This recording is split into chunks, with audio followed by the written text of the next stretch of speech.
ఎందుకు ఏడుస్తున్నాడు చిన్న పిల్లోడు? కెమెరా పెట్టిన బాబుని నిలబెట్టండి. ఎందుకు ఏడుస్తున్నావు నాన్న? అంటే ఇన్ని రోజులు నీలో లేడా యేసయ్య? ఎక్కడున్నావు బిడ్డ? నువ్వు నిలబడు. ఓకే, ఎవరు కావాలి బిడ్డ?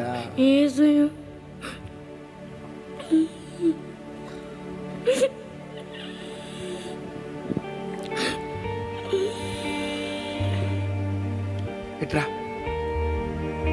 చిన్నపిల్లలైనా పెద్దవాళ్ళైనా అండి, వాక్యము అది ఒక విత్తనం లాంటిది కదా. హృదయాల్లో విత్తనం పడినప్పుడే దేవుని ఆత్మకార్యం జరుగుతూ ఉంటుంది. ఎందరో బిడ్డలు కుమారుడు గొప్ప సేవకుడు. ఆమేన్.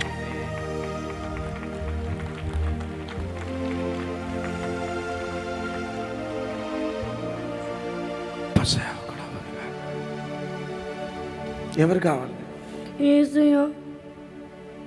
పేతురు ప్రసంగించినప్పుడు గంటలు గంటలు ప్రసంగం చేయలే, సింపుల్గా యేసయ్యను ప్రకటించినాడు. అపోస్తుల కార్యం 2:37 హృదయంలో నొచ్చుకొని మేము ఏం చేయాలని అడిగినారు.